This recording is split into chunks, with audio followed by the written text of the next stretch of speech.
महाराष्ट्रामध्ये 17 विधान परिषदच्या निवडणुका होत्या। 6 विधान परिषदच्या सीट्स अनुकूल झाल्या आहेत। 11 सीटवर एनडीए भाजपा महायुती 75% वर मतं घेऊन जिंकत आहे। केवळ 25% मतं महाविकास आघाडीला मिळतील। काही ठिकाणी तर 90% मतं हे भाजपा महायुतीला मिळत आहे।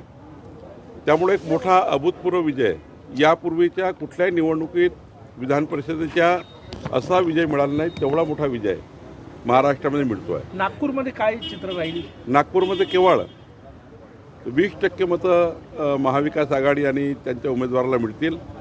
अमरावतीमध्ये काँग्रेसचा उमेदवार काँग्रेसला सोडून चालला गेला। भंडाऱ्यामध्ये विड्रॉ झाला काँग्रेसचा उमेदवार। चंद्रपूर आणि यवतमाळमध्ये तर अनपूत झाला, काँग्रेसचा उमेदवार विड्रॉ झाले। काँग्रेस पार्टीचं शटर बंद करण्याची परिस्थिती निर्माण झाली आहे आणि त्यामुळे खऱ्या अर्थाने एक मोठा विजय आमच्या विदर्भातील महायुतीचा होतो आहे। नागपुरातील आमदार विकास ठाकरे म्हणाले, आम्ही आमचे मतदान घेतले तरी तो आमचा विजय मानू। नाही, आता विकास ठाकरेंनी काय निर्णय घ्यायचा त्यांची भूमिका त्यांनी घ्यावी, त्याच्यावर आमचा काही संबंध नाही आहे। पण आमच्याकडे एवढे मतं जास्त आहे की आम्हाला आता फार काही कुणाची गरज पडणार नाही आणि एक मोठा विजय, केवळ 20% मतं काँग्रेस आणि त्यांच्या कॅन्डिडेटला मिळतील। अमरावतीमध्ये अक्षरशः व्हीप काढला आहे की कोणीही मतदानाला काँग्रेसच्या नगरसेवकांनी जाऊ नये असा व्हीप तिथल्या विरोधी पक्षनेत्यांनी काढला आहे मनपाने। ते सांगतोय मी, काँग्रेसची हालत अमरावतीमध्ये इतकी खराब आहे की काँग्रेसचा कोणी वालीच राहिला नाही। भंडाऱ्यामध्ये हीच परिस्थिती आहे। भंडाऱ्याचा उमेदवार नाना पटोलेंना सोडून गेला, चंद्रपूरचा उमेदवार तिथल्या नेत्यांना सोडून गेला, यवतमाळचा उमेदवार सोडून गेला काँग्रेसचा। विदर्भामध्ये काँग्रेसची हालत फारच खराब आहे आणि हर्षवर्धन सपकाळ इथं विदर्भातले काँग्रेसचे अध्यक्ष आहे, त्यांनी विचार केला पाहिजे असं का होतं आहे। हर्षवर्धन सपकाळांनीच आत्मचिंतन केलं पाहिजे। ऑपरेशन टायगर अयशस्वी ठरल्याची चर्चा आहे। खरं तर तुमचा संबंध नाही, पण तुम्ही कशा अर्थाने या सगळ्या घडामोडींकडे? मला असं वाटतं की एकंदरीत शिवसेनेमध्ये ज्या पद्धतीनं खतखत आहे उद्धवजीकडे, ती खतखत आता बाहेर निघते आहे। तर उद्धवजीने विचार करायचा आहे की हे का होते आहे। शेवटी आज खासदारांना आपापल्या मतदारसंघात कामं करायची असतील तर त्या ठिकाणी सत्तेची गरज पडतंच आणि सत्तेशिवाय कुठलाही विकास होत नाही। आम्ही तसा अपोजिशन असलं तरी त्यांना मदत करतो, खासदारांना किंवा आमदारांना अपोजिशनच्या। पण त्यांनाही वाटतं की ज्या जनतेने आपल्याला निवडून दिला आहे त्या जनतेच्या विकासाच्या जे त्यांनी बाता केल्या आहेत, जाहीरनाम्यात दिले आहेत, मॅनिफेस्टो दिले आहेत, त्या विकासाचं काय होईल त्यांना भीती वाटायला लागली आहे की आता आम्ही पुढच्या वेळेस जेव्हा आपल्या मतदारसंघात जाऊ तेव्हा आम्ही काहीच केलं नाही आहे किंवा आमच्याकडे सरकार नाही आहे किंवा आम्ही काही करू शकलो नाही किंवा डेव्हलपमेंट करू शकलो नाही, तर काय लोकांना शेवटी जर काही सांगितलं तरी जनप्रतिनिधीकडनं अपेक्षा आहे, खासदाराकडनं आमदाराकडनं अपेक्षा आहे। त्यामुळे जेव्हा अशी परिस्थिती निर्माण होतं की त्यांच्याशी कोणी संवाद करत नाही, त्यांच्याबद्दल कोणी ऐकत नाही, अशावेळी जनप्रतिनिधी नाराज होतात आणि मला वाटतं हे नाराजीमुळं दिसतं आहे सर्व। आता नाराजी तुम्हाला माहिती आहे की का झाली आहे, त्यांच्याकडे संवाद आणि नसल्यामुळं, विसंवादच असल्यामुळं आणि कुणाला त्या ठिकाणी खासदाराशी बोलायला वेळ नाही, कुणाला आमदाराशी बोलायला वेळ नाही, त्यांचे प्रश्न समजून घ्यायला वेळ नाही, प्रश्न सोडवण्याकरता वेळ नाही।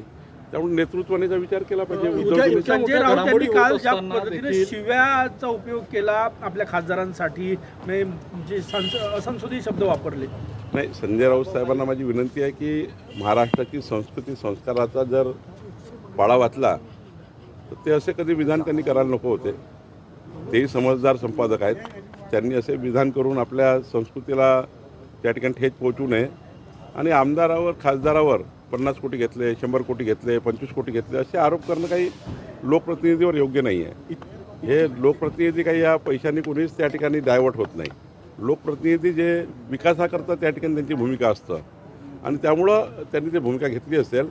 पण या राज्यामध्ये किमान पैशावर कोणी आमदार खासदार कुणाला मतदान करेल आणि पैशावर कोणी त्या ठिकाणी पक्ष बदलवेल, मला असं वाटत नाही। खासदारानंतर आमदारही अस्वस्थ असल्याची माहिती आहे। ठाकरे गटाचे खासदारानंतर आमदारही बहुसंख्य अस्वस्थ असल्याची माहिती आहे। नाही, आता त्यांनी विचार करायचा उद्धवजींनी की त्यांची पार्टी उरलेली जी आहे, आमदार वगैरे खासदार वगैरे, त्यांना कसं सांभाळायचं। शेवटी त्यांना संवाद पाहिजे आहे, त्यांना विकास पाहिजे आहे, त्यांना डेव्हलपमेंटचा अजेंडा पाहिजे आहे। उद्धवजीचा विचार करतील समजा उद्धवजीने विचार नाही केला तर जे आमदारांनी खासदारांनी केलं ते आमदार करतील. संजय राऊत नेहमी पैशाचा आरोप करून आपल्या पक्षात जे कमतरता आहे, संवाद नाही, ह्या गोष्टींना लपवतात, त्याचं आत्मविश्लेषण नाही करतात आणि पैशाचा आरोप समोर ढकलून देतात. मला असं वाटतं की उद्धवजीच्याही पक्षाकडे काही कमी पैसा नाही आहे. उद्धवजीच्या पक्षाकडे काही कमी पैसा नाही आहे. त्यामुळं असा पैशाचा आरोप करून पैशाने कोणी थांबवता येतं असं थांबवावं. पैशाने कोणीच थांबत नाही आणि पैशाने कोणी जात नाही. मला तर महाराष्ट्रात विश्वास आहे आमदार खासदारावर. मला महाराष्ट्राच्या सर्वच पक्षाच्या आमदार खासदारावर विश्वास आहे की आपल्या कुठल्याही पक्षाचे आमदार खासदार हे पैशाने कधी दुसऱ्या पक्षात जाणार नाही. काहीतरी मनात ठेच लागली असेल, काहीतरी भावना दुखवल्या असतील, काहीतरी डेव्हलपमेंटच्या चर्चा झाल्या असतील, त्याशिवाय काही असे निर्णय होत नाही असं मला वाटतं. इतक्या घडामोडी होत असतानाही उद्धव ठाकरे किंवा आदित्य ठाकरे अजूनही समोर येऊन बोलत नाही, या फक्त संजय राऊत आरोप करतात. नाही, उद्धवजी आणि आदित्यजींनी याचा विचार केला पाहिजे की बाबा आरोप प्रत्यारोप करून काय होणार आहे. शेवटी थोडंसं सर्वांचे आत्मपरीक्षण करायला लागतं. उद्या भारतीय जनता पार्टीचे 2 लोक जरी सोडून गेले, 2 छोटे कार्यकर्ते जरी आमचे बूथवरचे सोडून गेले, तरी आम्ही हा विचार करतो की काय चुकलं आमचं. आमचा एक नेता सोडून गेला तर आम्ही विचार करतो काय चुकलं आमचं. शेवटी अशा घटनांतनं काही बोध घ्यावा लागतो, आत्मचिंतन करावं लागतं आणि त्यातनं मग मार्ग काढावे लागतात. तर उद्धवजी आदित्यजी मार्ग काढतील. देश पातळीवर एनडीए मजबूत होत आहे. टीएमसीच्या खासदारांनी सपोर्ट केला, आता हा एक गट एनडीएला मदत करतात, सपोर्ट करणार आहे. नाही, मला वाटतं की काँग्रेसने जी काही महिला विरोधी भूमिका घेतली आहे, काँग्रेसने ज्या पद्धतीने 350 महिला खासदारांना संसदेमध्ये येण्यापासून थांबवलं आहे, मला वाटतं तोही एक राग अनेक खासदाराच्या आमदाराच्या मनात आहे आणि त्याच्यावरही काही निर्णय होतात आहे की 350 महिलांना खासदार होण्यापासून काँग्रेसने थांबवलं. जर डिलिमिटेशन झालं असतं, महिला बिल पुन्हा मंजूर झालं असतं तर 350 महिला, एका महाराष्ट्रामध्ये 142 महिला आमदार झाल्या असत्या. मला वाटतं हाही थोडा असंतोष खासदारामध्ये आहे. आगामी काळात आणखी लोक येतील का? आणखी खासदार गळाला लावण्यासंदर्भामध्ये टीका होऊ लागलेली आहे विरोधी पक्षानंतर. आणखी काही आमदार तुमच्या पक्षाकडे येतील, भाजपकडे येतील का असं काय आहे? वाटतं? नाही, आम्ही कोणाच्याही आमदार खासदाराकडे काही बोलत नाही. आम्ही कोणाशी चर्चाही करत नाही. आमच्याकडे पर्याप्त संख्या आहे, आमच्याकडे पर्याप्त कार्यकर्ते लढवायला आहेत. जे कार्यकर्ते आहेत त्यांनाच आम्हाला त्या ठिकाणी जागा द्यायला आमच्याकडे काही वाव नाही आहे आणि त्यामुळं आज आम्ही असं कोणाही चर्चा करत नाही आमच्याकडे या, आमच्याकडे आमच्याकडे या.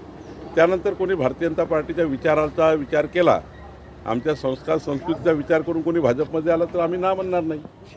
महसूल मंत्री म्हणून एक प्रश्न असा आहे, पेट्रोल संदर्भामध्ये सोशल मीडियावर ज्या पद्धतीनं यापूर्वी खूप साऱ्या पोस्ट येत होत्या, आता इथेनॉल संदर्भात अनेक वादग्रस्त चुकीच्या भ्रामक पोस्ट येत आहे. इथेनॉल संदर्भात तुमच्या पक्षाला टीका केली आहे. इथेनॉल संदर्भात भ्रामक ज्या पोस्ट आहेत त्याच्या महसूल मंत्री म्हणून कारवाई तुम्ही करणार आहात का? माननीय पंतप्रधान नरेंद्र मोदीजी, नितीन गडकरीजी आणि आमच्या केंद्र सरकारने जे इथेनॉल धोरण आणलं आहे, भारताला, भारताच्या शेतकऱ्यांना सक्षम करणारं धोरण आहे. आणि इथेनॉलवर जर 100% उद्या व्हेकल चाललं तर पेट्रोलची इम्पोर्ट बंद होईल. विदेशी देशांना, आखाती देशांना होणारा फायदा भारतापासून तो कमी होईल आणि भारताचा खूप पैसा वाचेल. काही लॉबी ज्या आहेत, पेट्रोलियम लॉबी, त्या यूट्यूबच्या माध्यमातून, सोशल मीडियाच्या माध्यमातून हे कटकारस्थान करता आहे. पण भारताची जनसंख्या आता, नागरिक हे सुजाण झाले आहे. ते देशाच्या मागे उभे राहिलेले आहे नेहमीच. इथेनॉलवरची गाडी जर उद्या चालवली तर निश्चितपणे पेट्रोलचा इम्पोर्ट कमी होईल आणि या देशाचा प्रचंड पैसा वाचेल असं मला वाटतं. सर डॉक्टरांसोबत एक शॉट घ्यायचे.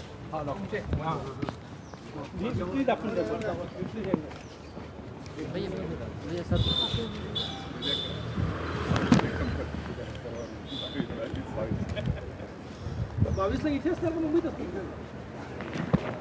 भाऊ